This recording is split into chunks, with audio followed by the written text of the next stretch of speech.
আল্লাহ বর্ণ কবলিত ওই সিলেটের মানুষেরা আল্লাহ চাইলে তো নারায়ণগঞ্জকে আল্লাহ বাসায় দিতে পারতেন। আল্লাহ 88, 98, 2004-এর মতো আল্লাহ চাইলে আবারও বন্যা দিতে পারেন, কিন্তু বান্দা আল্লাহ কেন দেন না? কারণ এই ঢাকা শহর হলো মসজিদের শহর, ঢাকা শহর হলো কোরআনের শহর। এখানে আল্লাহর নাম নেওয়া হয়, আল্লাহর কোরআনের আওয়াজ হয়। এরে আল্লাহর বান্দারা যারা এমন ভাবে বন্যায় কবলিত, দুর্যোগ কবলিত, তাদের জন্য দোয়া করো আল্লাহ, আল্লাহ তাদেরকে মুক্তি দাও। আল্লাহ আমাদের কেমন বিপদে ফালায় দিও না আল্লাহ, আমাদের অন্যায়গুলো মাফ করে দাও, আমাদের সবাইকে খাঁটি মুমিন বানায় দাও। এই জন্য মদ পান করা যাবে না, ইয়াবা পান করা যাবে না, ফেন্সিডিল পান করা যাবে না। এগুলোর মাধ্যমে বান্দা যত অন্যায় অপরাধ আছে সব অন্যায়ের মূল। 5 নম্বরে মুআজ বলেন ইয়াকা মিনাল মাসিয়া, পয়গম্বর বলেন ও মুআজ আল্লাহর নাফরমানি থেকে তুমি বাঁচিয়া থাকো, কারণ আল্লাহর নাফরমানি আল্লাহর গজব আসার কারণ। যদি আল্লাহর নাফরমানি করো মুআজ, আল্লাহর গজব আসতে পারে, এমন হবে একটা গজবের তুলনায় পরের গজবটা আরো বেশি হবে, আরো বেশি হবে। এইভাবে আল্লাহ একটার পরে একটা গজব আল্লাহ দিবেন। 6 নম্বরে নবী ডাক দিয়ে বলেন ইয়াকা মিনাজ জাহাফ, তুমি যদি যুদ্ধের ময়দানে থাকো সেই ময়দান থেকে পালায়ন করিও না। 7 নম্বরে পয়গম্বর বলেন যে এলাকায় মহামারী হয় সেই এলাকা থেকে চলে যেও না, আর যে এলাকায় মহামারী হচ্ছে সেই এলাকায় প্রবেশ করিও না। সুবহানাল্লাহ। 1500 বছর পরে এসে মানুষ কোয়ারেন্টাইন দিয়েছে, আপনারা ঘর থেকে বের হবেন না, বাহিরের রাষ্ট্র থেকে কেউ করোনা আক্রান্ত দেশে ঢুকবেন না।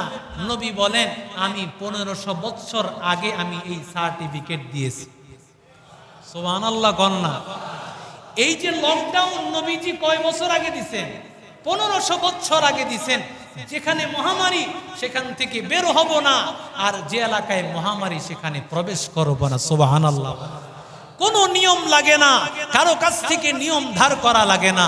নবীজি কোরআন হাদিসে যেই নিয়ম দিয়েছে এই নিয়ম ফর্মুলা মানলেই উম্মত জান্নাত পেয়ে যাবে। সুবহানাল্লাহ। 7 নম্বরে আল্লাহর নবী বলেন, 8 নম্বরে পয়গম্বর বলেন তোমার সামর্থ্য অনুযায়ী পরিবারের উপর খরচ করো। 9 নম্বরে পয়গম্বর বলেন তবে তোমার পরিবারের উপর থেকে শাসনের হাতকে উঠাইয়া দিও না। তোমার পরিবারের উপর খরচ করো, শাসনের হাতকে উঠাইয়া দিও না। বিবি যেন এই কথা বলে আমার স্বামী আমি যা চাই হালাল ভাবে আমার অভাব পূরণ করিয়া দেয়, কিন্তু আমার স্বামী এমন দিনদার, এমন আল্লাহওয়ালা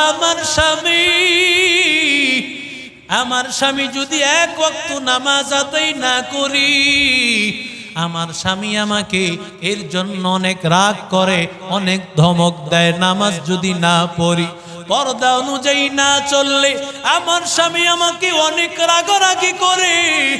আল্লাহর নবী ডাক দিয়া বলেন তোমার শাশুড়ির হাত পরিবারের উপর থেকে উঠায় নিও না।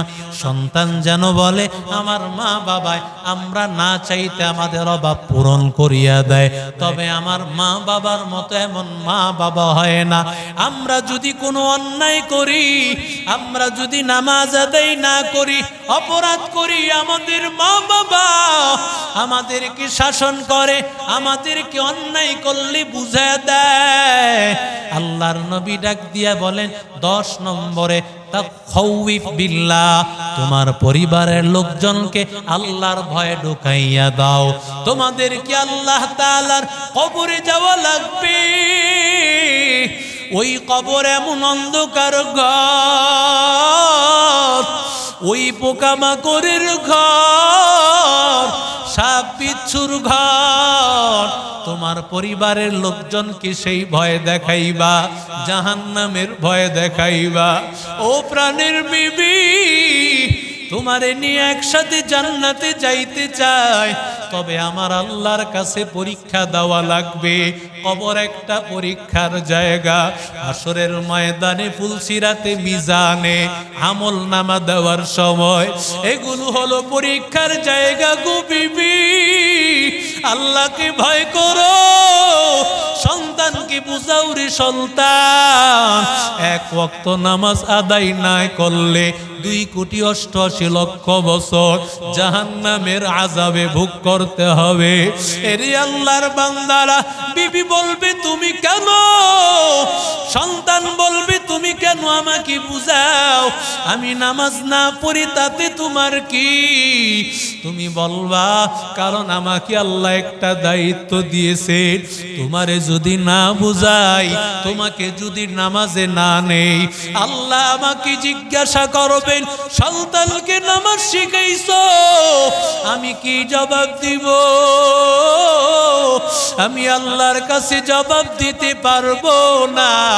ও মা, ও বাবা, আজকে থেকে ওয়াদা করেন নিজের সন্তানগুলোকে দিনদার বানাবেন, নিজের স্ত্রীকে দিনদার বানাবেন, নিজের স্ত্রীর মধ্যে আল্লাহর ভয় ঢুকাইয়া দিবেন, নিজের স্ত্রীর পেছনে খরচ করবেন, সন্তানের পেছনে খরচ করবেন।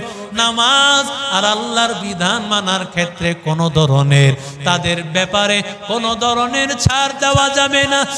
কারণ আল্লাহর হুকুম আগে, আল্লাহর হুকুম যদি না মানে তাদের সাথে আমাদের ভালো সম্পর্ক নাই। কথা বলেন ঠিক না বেঠ? এই জন্য আল্লাহ তাআলা বলেন যত অপরাধ, যত অন্যায় সব কিছু আল্লাহ তাআলা বলেন তোমাদের হাতের কামাই, তোমাদের অন্যায়ের কারণে আমার মালিক আল্লাহ এত আযাব দেন, এত গজব দেন। এই জন্যই আল্লাহ বলেন তোমরা নিজেরা ঠিক হয়ে যাও। যদি সমাজ ঠিক হয়ে যায়, সবাই যদি তাওবা করে, সবাই যদি নামাজি হয়, আজকে ফজর নামাজে অর্ধেক কাতারও হয় নাই, তুমি বলো ভয় করতেছি, না জানি আল্লাহ কেমন গজব দেন, অথচ তুমি ফজরে আসো না, জুমায় আসছো, আসরে পাওয়া যাবে না, বলিয়া তো লাভ নাই। তবে বলা দায়িত্ব, এই জন্য বলা লাগে, বাবা তোমার কবরে তুমি যাইবা, আমার কবরে আমি যাইব। এরে আল্লাহর বান্দা যুবক, নিজের জীবনটাকে শুদ্ধ করে নাও, আল্লাহ সব কিছু দূর করিয়া দিবেন। আল্লাহ সমাজে শান্তি দিবেন, ঘরে শান্তি দিবেন, দেশে শান্তি দিবেন। আল্লাহ বর্ণ কবলিত ওই সিলেটের মানুষেরা আল্লাহ চাইলে তো নারায়ণগঞ্জকে আল্লাহ বাসায় দিতে পারতেন। আল্লাহ 88, 98, 2004-এর মতো আল্লাহ চাইলে আবারও বন্যা দিতে পারেন, কিন্তু বান্দা আল্লাহ কেন দেন না? কারণ এই ঢাকা শহর হলো মসজিদের শহর, ঢাকা শহর হলো কোরআনের শহর। এখানে আল্লাহর নাম নেওয়া হয়, আল্লাহর কোরআনের আওয়াজ হয়। এরে আল্লাহর বান্দারা, যারা এমন ভাবে বন্যায় কবলিত, দুর্যোগ কবলিত, তাদের জন্য দোয়া করো, আল্লাহ আল্লাহ তাদেরকে মুক্তি দাও। আল্লাহ আমাদের কেমন বিপদে ফালায় দিও না, আল্লাহ আমাদের অন্যায়গুলো মাফ করে দাও, আমাদের সবাইকে খাঁটি মুমিন বানায় দাও। আর জোরে বলেন, আল্লাহ আমাদের সব ভাই